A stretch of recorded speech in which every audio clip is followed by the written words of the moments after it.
Le 19 janvier 1981, Bon Scott et le groupe AC/DC se produisaient dans le gymnase du lycée agricole de Muret dans la banlieue toulousaine. Un mois jour pour jour après ce concert, le 19 février 1980, Bon Scott disparaissait à la suite d'une nuit alcoolisée dans les rues de Long.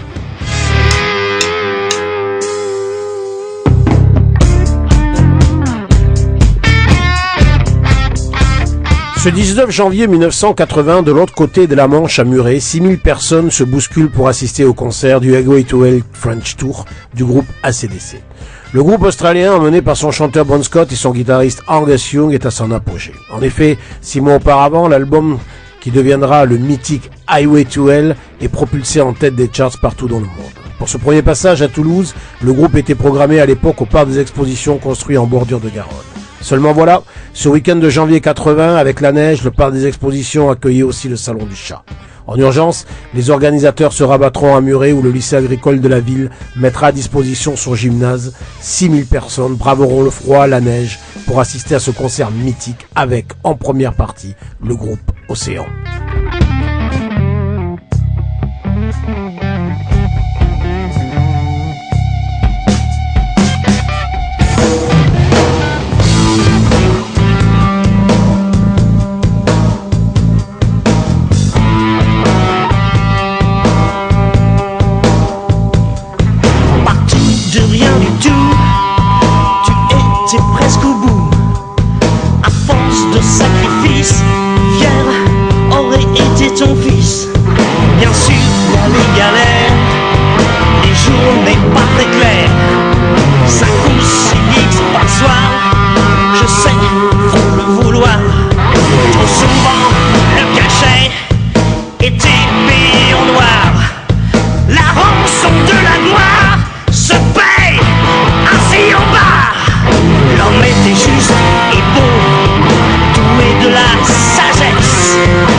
Histoire de noyer ton trac, c'est dur de s'en remettre, violente fut la claque.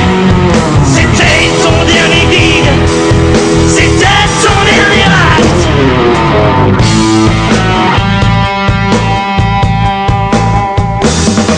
Dans sa voix, un voix terne pour couvrir ses mots.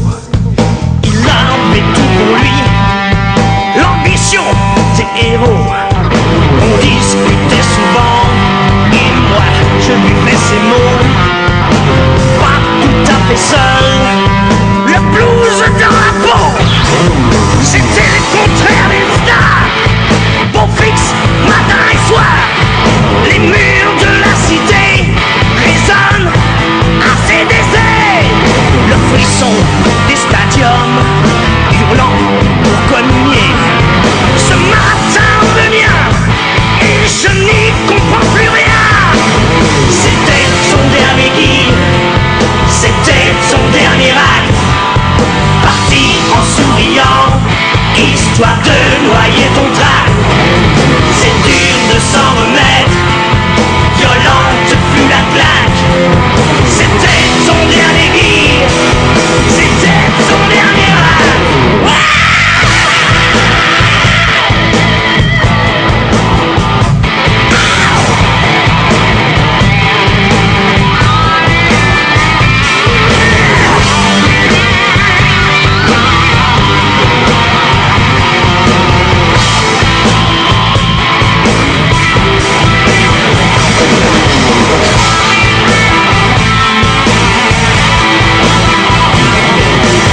Véritable phénomène du hard rock authentique, héritier de Rob Halford, l'énergie brute et le chant du groupe Océan fait partie des grands groupes de hard rock qui a contribué à redéfinir les contours de ce genre musical en France. Mené par son chanteur Robert Belmont, qui incarnait à lui seul un condensé de Saxon, Judas Priest ou bien Def Leppard, Océan est le premier groupe de l'époque à avoir une énergie électrique débridée qui fait grimper toutes les aiguilles de potentiomètre dans le rouge. Créé en 1974 par son guitariste Georges Bodossian et après un premier album intitulé God's Clown, le groupe est très vite repéré par les éditions Barclay et signe un deuxième album produit par le légendaire Andy Scott. Considéré comme un fleuron, le groupe amorce le raz-de-marée hard rock que connaît la France au début des années 80. Leur concert, en première partie de la tournée d'ACDC Highway to Hell Tour, en constitue le point de départ. Georges Bodossian se souvient. Quand on les a rejoints en tournée, eux ils étaient à leur 16e mois de tournée. C'est-à-dire qu'ils étaient quand même, ils faisaient une tournée mondiale et c'était quand même pour eux, je crois que ça a été un point, une période très importante pour eux parce que là ils se sont fait quand même avec cet album qui est devenu quand même incontournable. C'est devenu quelque chose de très important après, ouais. Là, c'est l'époque charnière très importante pour ACDC parce que être en tournée sur 16 mois, c'est quand même énorme. Et à l'époque, on jouait pratiquement tous les jours. Il y avait juste un jour off par semaine, quoi. Quand on les a rejoints sur la première date, c'était quand même assez impressionnant pour nous parce qu'on se retrouvait dans des conditions qu'on n'avait pas encore vécues. Même si on avait beaucoup tourné auparavant, mais pas dans des salles de 5 ou 7 000 places. Pour l'époque, c'était beaucoup, quand même. Ça voudrait dire aujourd'hui, c'est comme si on faisait des Zénith ou des Bercy aujourd'hui, quoi, ou des Accor Arena, quoi. Donc c'était quand même, on arrivait dans une infrastructure qui était déjà rodée depuis 16 mois. Avec des anglo-saxons qui n'étaient pas forcément sympathiques avec les Français, parce que pour eux, les Français à l'époque étaient plutôt perturbateurs qu'autre chose sur la tournée. Mais Océan était un groupe qui avait beaucoup tourné, et on était un peu rodés comme les anglo-saxons. Et quand ils nous ont vu arriver avec nos équipes, ils ont vite compris qu'ils avaient affaire quand même à un groupe professionnel.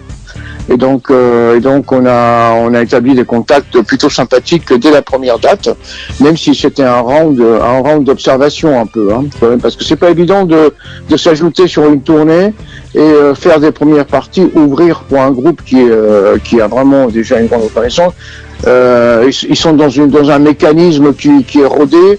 Et d'un seul coup se retrouver avec un nouveau groupe devant, ça les a un peu perturbés au départ, comme ça nous a perturbés aussi.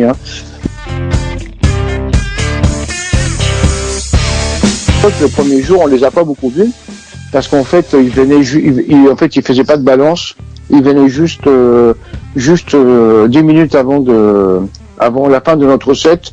Pour eux, ils venaient directement de l'hôtel pour entrer sur scène. Voilà. Et notre première rencontre, elle était drôle. C'est le premier jour, en fait. Donc on ouvre pour eux. Alors c'était très compliqué parce que comme ça a été fait, ça a été annoncé d'une manière précipitée cette tournée. Enfin pour nous en tout cas, c'était pas vraiment annoncé sur la presse. Ils n'avaient pas eu le temps de l'annoncer. Et donc souvent les gens pensaient que c'était ACDC qui démarrait, c'était Océan qui démarrait. D'accord, le concert. Donc les gens étaient surpris au départ et donc c'était un vrai combat de boxe pour conquérir l'audience parce que c'était quand même pas évident. C'est toujours très ingrat pour un groupe de première partie. Alors les gens ils viennent voir ACDC et d'un seul coup vous vous retrouvez avec un groupe qui va autre chose. Et donc c'est un peu compliqué. Mais on nous connaissait un peu déjà. Enfin, en tout cas, ceux qui aimaient le hard rock connaissaient déjà Océan. Et donc, après quelques minutes de consternation, les gens, ils adhéraient tout de suite à la musique d'Océan. Mais c'est sur la deuxième ou troisième date que l'information a commencé à circuler pour que les gens sachent qu'il y avait Océan en première partie.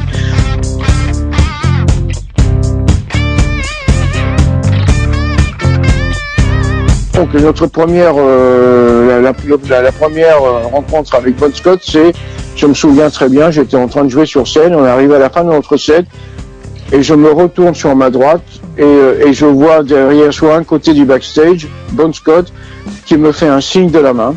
Et évidemment, c'était très touchant parce que j'étais très surpris. En fait, je pense qu'il observait la fin du set d'Océan et il observait surtout notre chanteur qui à l'époque avait vraiment, qui était un grand chanteur. Et c'est vrai que je pense qu'il a été surpris par ça. Et je pense qu'il était, il était curieux, quoi. Il regardait et puis après, ça a été un rituel. À chaque date, il était toujours un petit peu derrière on appellerait ça derrière le rideau, mais c'est derrière le backstage, sur un côté, toujours en nous faisant un petit signe ou un petit sourire, encourageant. Et ça, c'était vraiment super sympa. Les autres membres d'ACDC étaient un peu plus, pas plus distants, mais ils arrivaient juste au moment pour jouer. Et Angus Young était plutôt préservé par toute l'équipe technique de la CDC. Il était un petit peu à part parce qu'il était un peu protégé parce que bon, c'était vraiment, on faisait très attention, particulièrement Angus, parce que pour qu'il lui arrive rien et pour qu'il soit toujours en forme, parce que ce bonhomme sur scène, c'était incroyable comme il se dépensait. Et toute l'énergie qu'il mettait sur scène, quoi. Donc on le protégeait beaucoup, quoi. On s'occupait beaucoup de lui, quoi.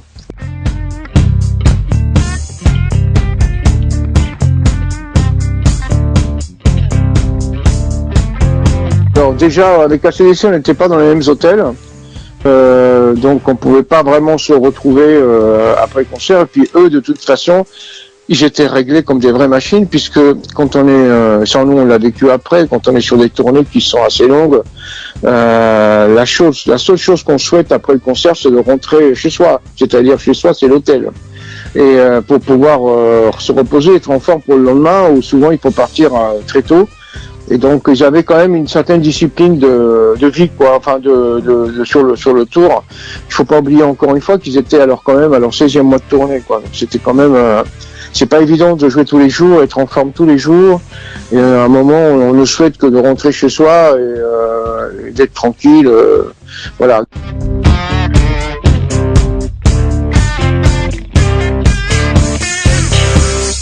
Évidemment, on a eu des moments où on a... En fait, on a surtout des liens avec Bon Scott. Et donc avec lui, plus les jours passaient, plus on se retrouvait, puis plus on arrivait à communiquer un peu avec lui, on discutait un peu avec lui, et c'était plutôt sympa. C'était toujours très très simple, très comment dire.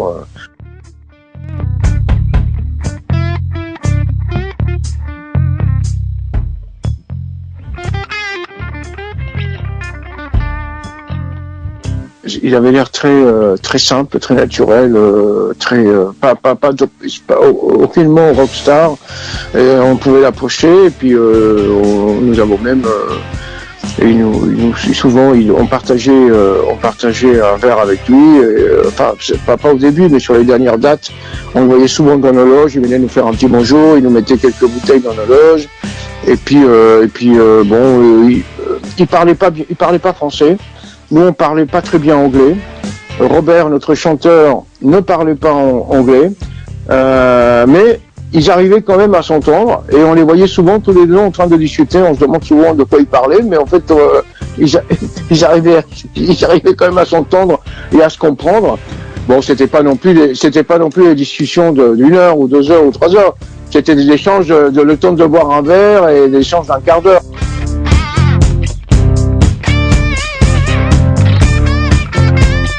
Mais on sentait en lui une curiosité, une envie de communiquer qu'on sentait pas trop chez les autres musiciens. Voilà, la CDC. Donc il faut pas oublier que c'est quand même des Australiens, c'est quand même un peu plus voilà, ils parlaient pas français non plus. Donc c'était un peu compliqué. Nous on maîtrisait pas bien l'anglais non plus, et donc cette barrière de la langue est quand même c'est un peu compliqué, quoi. Voilà, quoi. Et puis on n'avait pas envie de perturber leur train-train, parce qu'on sait ce que c'est de sur une tournée, et puis on n'avait pas envie de s'imposer. Océan n'avait pas non plus un tempérament de rockstar. On n'était pas du tout non plus, on était des gens simples.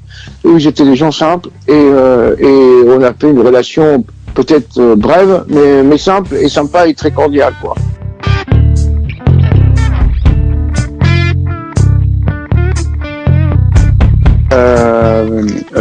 donc quand on était en Angleterre, notre bassiste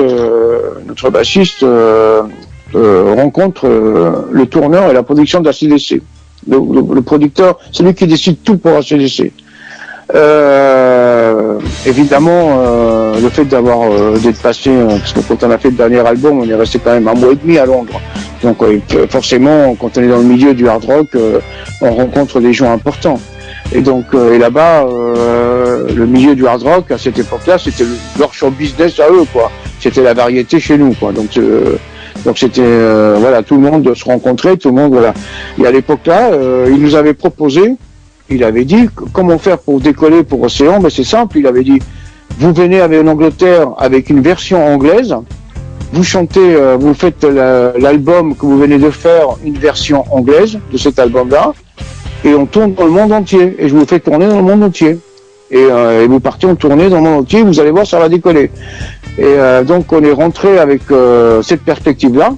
Et quand on est rentré, quand on a consulté Barclay en disant voilà ce qu'on nous propose, on va faire la version anglaise de l'album. Il suffit simplement de faire des adaptations des textes. Chose déjà qu'à l'époque Bernie voulait faire avec Bon Scott, hein. C'est ce qui. Et donc on voulait faire la même chose. Et notre maison de disques a dit mais non, c'est pas la peine de faire une version anglaise. De toute façon vous allez cartonner en France. Et on a dit ok, on vous suit. Et on aurait dû faire la version anglaise parce que cette version anglaise avec le management de la CDC, on aurait fait ça aurait certainement, je dis pas que ça aurait peut-être marché, mais en tout cas ça aurait donné plus de possibilités et certainement on aurait pu faire des choses plus intéressantes et en tournant peut-être en Angleterre, aux États-Unis, en Allemagne ou ailleurs, quoi. Mais ça s'est pas fait. Voilà. Après c'est une histoire de destin, hein, de karma, de timing et un truc très important, je le dis tout le temps.